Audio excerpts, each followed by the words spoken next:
It's March 4th, 2019. We're here at Monarch Farm with Mike Parks, Music Supervisor of Orange County, and currently the Music Ed Professor at Florida Southern College in Polk County. Mike, I understand you came from a military family. I did. You know, one of the things I attribute to just who I am is the fact that my dad was transferred. We lived in Japan, we lived in Mississippi, we lived in New Hampshire. We traveled a lot. One of the things that influenced me the most, I think, the shock you get when you go to a school where you're not prepared to be in a certain community, is that on base we all live together. Everybody. And back in the 60s, America was very different. And so then I was in a place where we grew up with everybody. We played kick the can on Sunday in the entire area. We all played, and you had families from every economic background, every race, and we all were friends. So the thing is that a lot of, I think who I am is that we were military. You just did not see changes in people. You didn't see problems in people. You lived side by side with them. Oh, that's great. Well, what brought you to music? You know, in 1966, I joined the band program at Stonewall Jackson Junior High School back then. My older brother had joined band years before and had one of those kids that tried it and decided he was going to be a professional athlete. So I came home and told my parents that I had heard the middle school band or junior high band that came to my elementary. I want to be in band. They said, "Great, you're going to be a clarinetist." Because we have a clarinet. I had not even tried out the instrument yet, but my destiny was clarinet.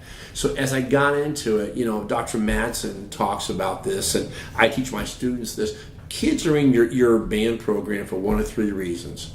I play it, either I love it, I'm really good at it, my friends are in band, or I really like that band, Richard, or I want to be like that person.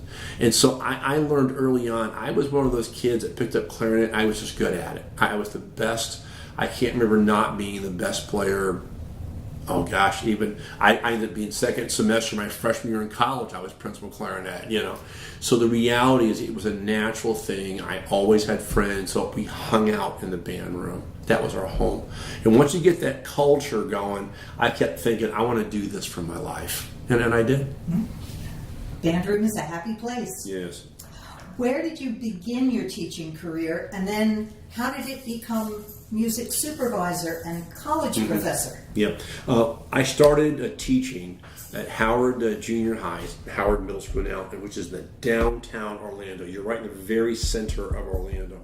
My first job, the blessing of it is that Mark Casey was my high school director just down the road. Del Kiefer was a supervisor, and those two guys connected me. I would walk in my room when I truly didn't have a clue. I had no idea what good teaching was. I didn't know what a good sound was of the band. I didn't know what the characteristic sound of all the instruments should be. So I'm working feverishly, and they would walk in. I could usually tell, kind of like a Joe Cries. If Joe walks in your room within 30 seconds, your answer is, "Joe, would you like to rehearse the band?" Well, same thing. Mr. Casey, he goes, "Let me just add a few things." And Mr. Casey said that I stepped back and I listened for 20 or 30 minutes, and I thought that's what that should sound like. So I started teaching in 1976 at Howard. Ended up being great. I have students today who I am still very close to, who grew up. My kids, my first years are 56, 57, maybe 58 years old. And so I see them and I realize the power, not just in music, but how we build relationships in our classes. I went from there to Oak Ridge in 1983. I had the bug to be a high school director. Mike Clanton was at Oak Ridge. He had included me in auditions. I was already around it. He called and said, "I'm leaving. I want you to come and take my job." And of course, that's all I needed to hear, was that it was a job and a program I already knew. I was blessed because once I got through my 4 years at Oak Ridge, Dr. Phillips High School opened, and that was the Nouveau Riche program in Orange County. It was the huge mega school. It had every bell and whistle you could ever imagine, all brand new instruments, a very different community of kids together. I went there, and that was pivotal for me, because going through there, I had to grow into every situation. I had to learn what that community thought, because at Dr. Phillips, I remember my first year we counted, there were kids from 13 different schools that came there, and so all the parents had different ideas of what band should be, of what night rehearsals, afternoon rehearsals, why are they doing this, but we learned where if they trusted me, I took the time to listen to their question. The supervisor job was a dream for me because Dell had become my mentor and role model. And he came in, he was the one guy who could walk into me and say, Mike, you're not hearing this. And I just totally trusted. He was my big brother in Phi Beta Mu, and I trusted him. So when I knew he was retiring, I really, my wife and I went to the beach. I remember that weekend, and I literally just, in my mind, put together what would I want this job to be, and I got the job. And I was there 21 years, and allowed me to really be in a lot of band rooms, help a lot of teachers, because I was the last of the old-time supervisors. I could go into schools. I went to 7-8 schools a week usually. I would go to night rehearsals. I did things. I could listen to the directors, and that way also, when a parent called me and complained, I could say, "Ma'am, I was just at that school. I did not see what you saw. Tell me more." And I could actually let the parent work with me to come to a resolution. So for me, that's kind of how the teaching career went. I didn't plan to go back to teaching. After a year of being retired, a good friend of mine, Jay Jocelyn, called me and just said, "Hey, there's a music ed position. Would you like to try it?" I think it took me about 14 seconds to say, "Okay, I will." I did the interview, and they offered me the job, and I've been there 7 years. Right. Is there a big difference between teaching college students and teaching high school students and teaching beginners in inner city? It is. And here's the thing. I have great students at Florida Southern. I'm very fortunate. The difference is that my seniors and my juniors, 2021, 21, 22. So we're at that point now where it's real. It's no longer, I'm just taking a class. Yeah, I'm taking a class and I'm going to math. I'm taking a class and I'm doing this, whatever else. There are many times in our classes at Florida Southern where I stop and say, "Guys, this lesson, you're not listening to me. You are doing this next year." And they'll go, "Oh my gosh, it's true." Because college is different. Kids are kids in many cases. And I often will see the same thread, but the difference is they are 21 years old. They are 22 years old. They are at a point in their life where they know that I'm making lifetime decisions. When I see a couple dating in my classes now, they're probably getting married. I mean, it's not like I'm going to date this person in high school till I break up. It doesn't happen that way anymore. So I see the common thread, but I say to I'm not the band director, Dr. Jocelyn is, thankfully, but good sound is good sound. Knowing the score is knowing the score. Did you do your homework? Can you sing that score? Do you know what good sight means? Are you in rooms you can see different examples of good teaching? And that's the hardest thing. But kids are kids, but it's very different. And again, of course, there's always a sideline. I don't have classes on Thursday. Well, you would never have that as a public school teacher, but so you don't have to go. What about challenges? You started your career expecting and got what instead? A shock. I expected to walk in and be the golden child. I was the golden intern. I had done my junior block interning with Gordon O'Hara, and I encountered a middle school band I had never been around.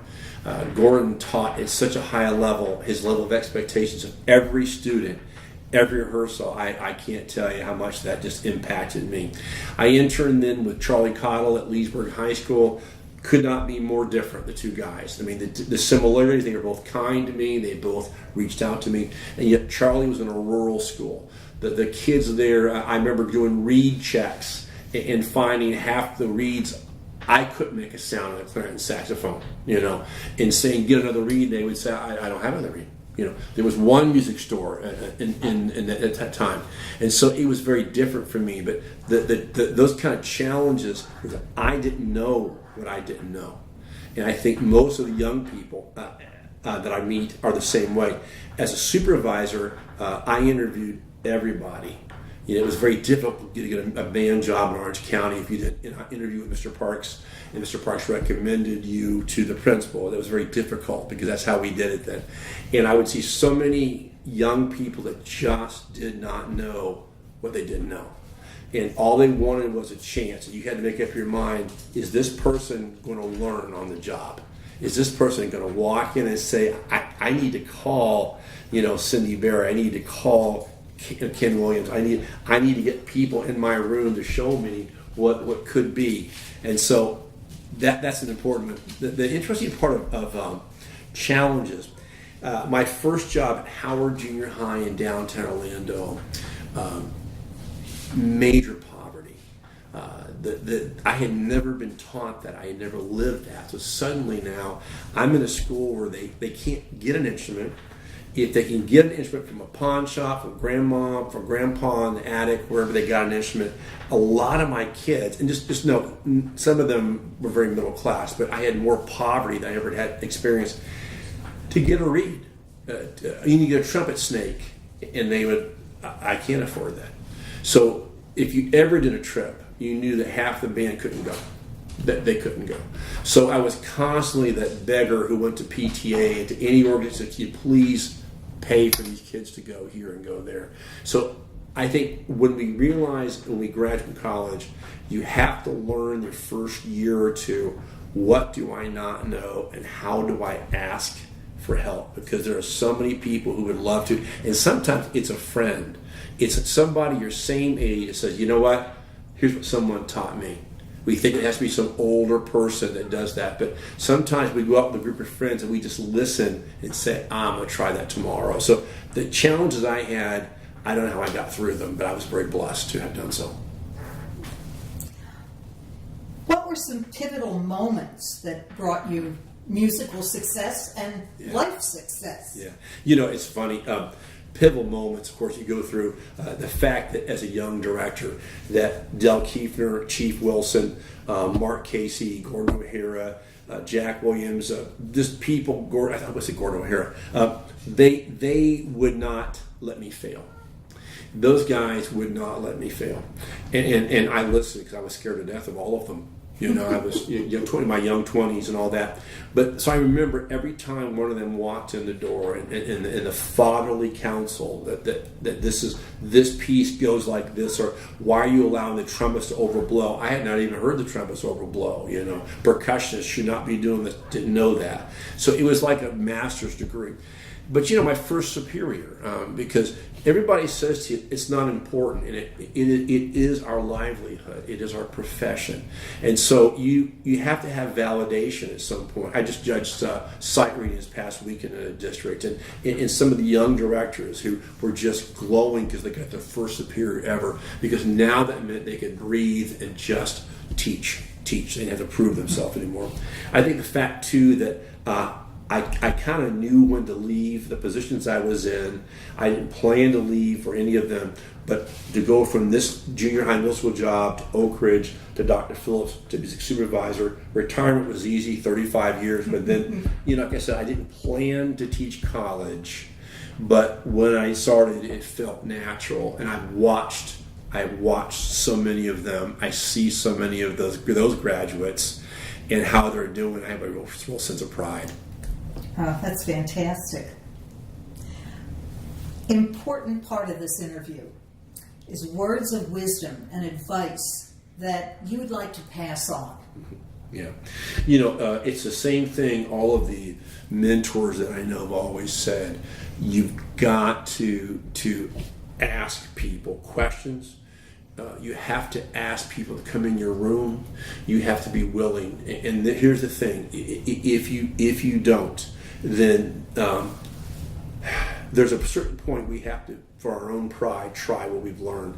But I know in Orange County, as a supervisor, I would always go to every director that did not get a superior and say, okay, let's start with this. Who did you invite? What did they all say? If these people all said, boy, your band plays out of tune, what does that mean? Who came in and taught you? Because tuning is not intonation. You got to learn, once the kids know how to tune their instrument, Doesn't mean they're in tune. You got to begin to play scales and phrases where you're not worried about the notes. I'm listening to which pitches don't match. And on the clarinet, they go over the break. And did you tune the middle of the clarinet? Did you tune A and F on the flute? You start off with those things. So knowing that you have to be able to ask, but also listen. Too many young teachers that I would go in and try to counsel would either ask me the week of MPA, and I would sit there and think, there's no way in heaven I can fix this. Those kids have heard that out of tune for so long.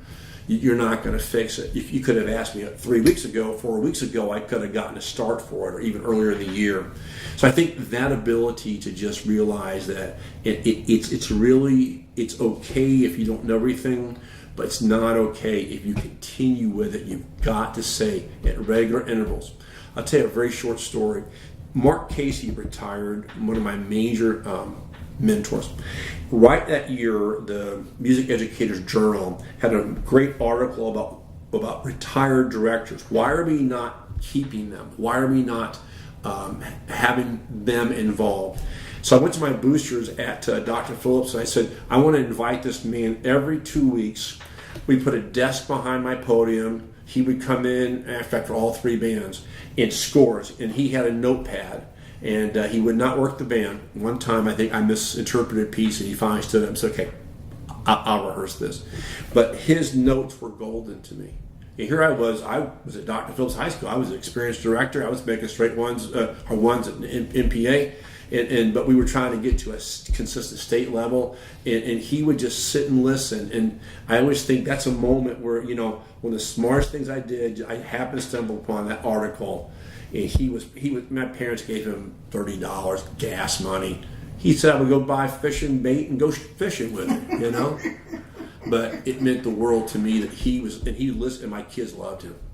He was Mr. Parks' mentor. Mm-hmm. That's it. Wow, and I'll bet he loved it every bit. He did, yeah. I know you're a man of faith. Mm-hmm. What kinds of things do you instill in your students, and what kinds of things have you been able to use to bring your music career to such a high level? Yeah.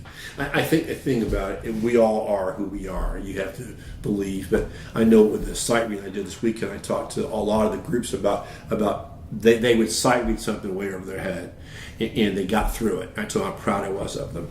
And I said, you're going to be challenged every day. Step back, calm yourself, get peace, just find wherever your peace is, breathe slowly, and take that mountain and put it in small chunks. Small pieces of success, and now the mountain tomorrow is smaller.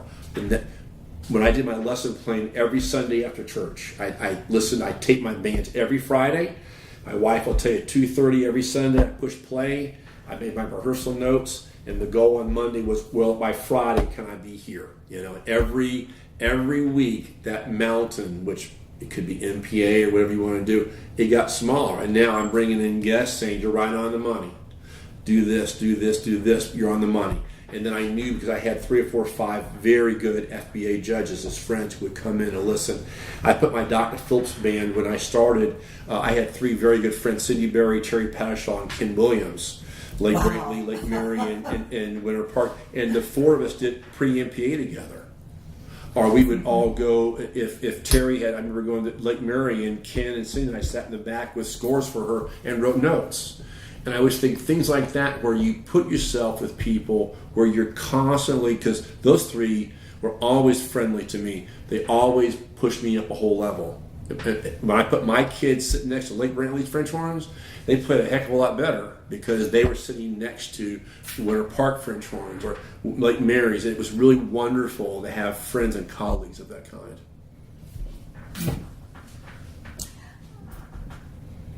Now that you're dealing more with college students, what is important for them to know about quality music and how to achieve it? Yeah. That the classes that you take are simply the first steps. I've always told my students a bachelor's degree is a license to learn. And the classes that you take until you go out and you sit in an MPA or you go to someone's concert and you recognize that's really good. How did they do that? I want to write down that piece. I'm going to go and sit. And I told my interns, go to an FBA meeting, but then go out afterwards and just shut up and listen. Because what they talk about, literature, and hey, try this, and you're going to have a clinic. Yeah, you're going to hear a lot of funny stories and eat a lot of wings and whatever. But the reality is those classes prepare you to learn. And when you think you've graduated and it's ready, it's all done, you've missed the entire purpose. Those classes simply give you the foundation. Now I intern and realize, wow, I've got to work on all this. But when you graduate, now you begin going and you put yourself in situations where you constantly are hearing words of wisdom from everybody. That's fantastic.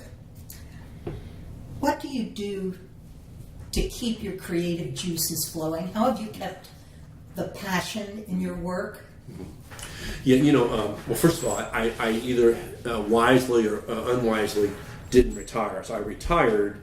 I took a year where I did this and did that, and then went back to teaching college. So I'm back in. I'm always hearing good things inspire me. My wife is a woman who has been a blessing because we do family vacations that are to die for. And so if it was up to me, we wouldn't do any of those things. So many people, Lee Iacocca talked about it in his book, where you've got to get away. 7 Habits of Highly Effective People. You've got to step back. I know with me, I learned years ago to, if I can, don't react, plan. And by that I mean, at Dr. Phillips High School, I had great parents, but I had parents who wanted to let me know they weren't happy and wanted me to have an answer right now. And at first I tried to answer the question, but then I said, you know what, that's a fantastic question, or that's a great thing. Let me think about that, and on Monday, let's talk. Well, on Monday, I had a different perspective. After the ball game, it's 1 o'clock in the morning, I'm reacting to somebody. You're not just an angry person, but any situation. So the more you can step back and just say, maybe I'm not there, or maybe I need to help the parents see that I have 232 kids in my marching band. Yeah, I'm looking out for all of them. Your child, you feel like, okay, we'll talk. Maybe I missed something, Mm-hmm. So I think when parents would see that, and I would say to them on Monday, help me out real quick, because I'm thinking through this. What do you think is fair to every child? And that was a different question. Oh. Every child, my child, I know that. I'm responsible for all 232 of them. What is fair for every child? Help me make the rule. Your child they were late, so they missed third quarter. All the other kids, they all understand. They didn't bucket because I wasn't mad. That's the rule. You want me to excuse your child. What is the rule? Because I just started practice. We're 35 minutes into the run through before the show that night. What is the fair rule? And then it was funny to watch parents step back and go, well, I don't really think about the other kids. I know. I'm paid to think about all the kids, and that's a different bag. That's it. What is different now as you're preparing your college students to go and have their first day of teaching? Mm-hmm. What's different about their first day than was for your first day? Mm-hmm. Yeah, the politics are dramatically different. Having just judged this past weekend, and I was around teachers for 3 days. I listened to them talk. Chris would come up and ask me about situations, and I had to remind them that the policy that they're asking about, I wrote that policy, but I've been retired 8 years. So I can give you my opinion, but the politics are different now. So I was reminding my students, even here's a good one for you. One day, my kids came into class, and I gave them an article out of the paper about guns in schools. And I gave them a prompt. So you've just taken your very first job, your first faculty, and the principal says, we are concerned for the safety. Each one of you will be issued a gun and go to training. What do you do? And amazing the fact that the politics, the dynamics of what they're walking into, test scores, Marzano, the things that they're being evaluated on. It was more simple in 1976. I started teaching. You taught, and the principal evaluated you, and that's kind of what was there. But I have to remind them all the time that even with our kids, I have 6 interns this semester, the 6 of you will probably all go into different political entities if you teach in different counties. Your principals may not agree. So it's a lot different than when I graduated in college. You know. Wow. Are you hearing good things as you go around the state?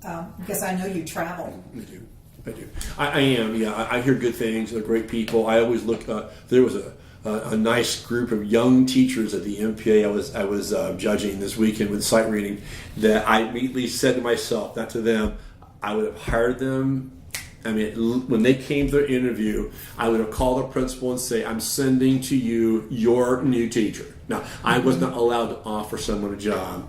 Thankfully, in Orange County, 95% plus of the principals would ask me, who is your number one, or what do you think, or what am I not getting? But if I called and said, this is your person, I cannot think of one principal that did not hire that person when they showed up. So it's good. I think you see all the college and universities continue to shift personnel, people retire and all this, but teachers are sharp. The ones that did not do well this weekend at MPA, for example, those teachers, the fact that there is often a mentoring, immediately there's a process. I know I gave my number to 4 different directors this weekend and said, hey, I live in your area. If you call me, I'll come and work with you. I'll teach your kids how to sight read, because obviously you don't know that. And it's not a horrible thing. But if you know what you don't know, you just keep picking them off one at a time. And again, like we said earlier, the mountain keeps getting smaller. And so I expect to get 3 or 4 calls, and I expect to go out and take the kids outside, have them enter the room and sight read, and I'm going to go through the entire process, and we'll just see what happens with it. Yeah. That's fascinating. Yep. Well, we're almost at the end of our half hour. Okay. I would like to know if you have something yet to tell us. Probably something I was just dealing with the other day is that when I had a young teacher, and she was very distressed. She was in tears on the phone with me, and she had gone a problem to many people to get advice, to get a pathway. And the reason why she was crying is that the stories, the advice were so dramatically different. And I said, one of my great mentors, and I'm pretty sure it was Gordon O'Hara, said one time to me, look, here's the thing. If you ask 10 people, you'll get 10 opinions. Find 1 or 2 people that you trust, and I'm going to be like them. And if they say do this, then that's it. It doesn't mean don't listen to other people, but you have to be able to sit down and go and look at your mentors, again, 1 or 2, maybe 3, and stay true to the course. Stay true to the fact that if I can be your level, and again, I always tell my kids, please be better than me when you get out there. Please be better than me. But the reality is be at least as good as me to start, and then go forward. So I think with this young lady this weekend, when I taught her, first of all, it's okay. You've asked too many people. And so let me help you narrow it down, and let's look at what is your passion and what is your strength. What is your passion and strength? Because if you have a passion, then you're going to push past adversity. And sometimes what you think your strength is not what I see your strength is. So if you get the right mentor or mentors to say, you know what, you're really good at this, people will help you. You just have to be willing to let them have that opportunity and realize that you need to find that person or persons that you find that light and you follow them. Well, thank you. This has been a delightful time. So proud of you for being part of our legacy project. Thank you. And time to say bye-bye. Bye-bye. Thank you very much.